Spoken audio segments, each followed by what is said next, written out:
Alors comment ça s'est passé?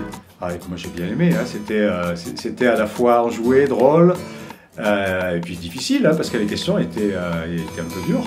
J'ai été assez surprise de la charge. J'avais prévu d'être plus modérée dans mes propos et de faire même des propositions concrètes pour améliorer le système européen.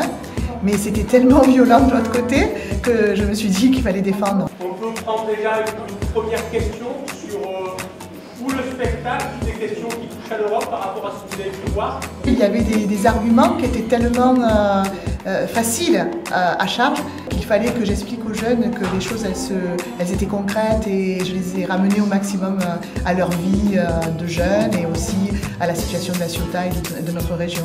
Mais est-ce que c'est vous qui avez écrit le scénario ou c'est écrit? Alors, pour l'écrire, en 2014, il y a eu des élections européennes importantes et on a perdu, il y a eu beaucoup d'abstentionnisme, mais ça a été des élections assez dures pour l'Europe. Et la question que je me suis posée, c'est en tant qu'association artistique, qu'est-ce qu'on pouvait faire nous sur la question européenne? Et la seule chose que je pouvais faire, c'était écrire un spectacle qui me paraissait quelque chose de complémentaire au débat qu'on peut entendre à la télé. Vous pensez que c'est adapté comme outil d'information, de démocratisation de ces questions-là Le public était conquis, hein, ça se voyait, et c'était des jeunes, des très jeunes même. Et donc il y a beaucoup de rire, beaucoup de participation, d'applaudissements, et donc voilà. La réponse est là. Le spectacle avait de la dynamique, il se passait toujours des choses différentes. Donc ils se demandaient ce qui allait se passer après et du coup ils avaient prévu de noter, ils n'ont rien noté.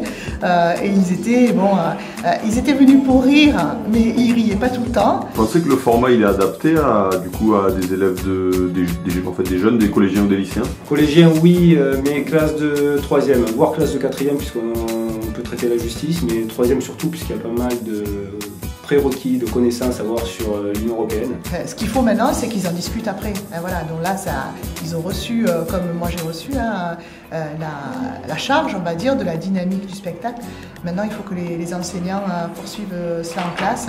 Donc à nous de mettre en place tout ce qui est lié à la construction de l'Union européenne, à ses objectifs. Voilà. Après, on peut réfléchir sur le débat après cette pièce, voire même avant, c'est ce que j'ai fait avec des élèves, à partir d'affiches, de caricatures, de dessins de presse. Voilà, on peut aller très loin. Mais il y a de quoi faire une belle séance sur l'Union européenne et surtout les ouvrir à l'esprit critique. C'est eux qui construiront l'Europe de demain.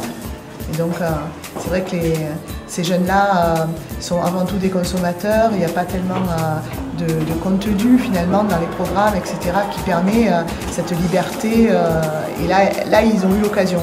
C'est aussi une éducation aux médias. Donc tout cela est lié et vraiment un spectacle qui gagne à être connu. Je suis ravie que la ville de La Ciotat ait choisi ce thème-là. En plus aujourd'hui, le 9 mai, ça fait très longtemps que je milite pour la citoyenneté européenne. Et c'est un bel outil à poursuivre.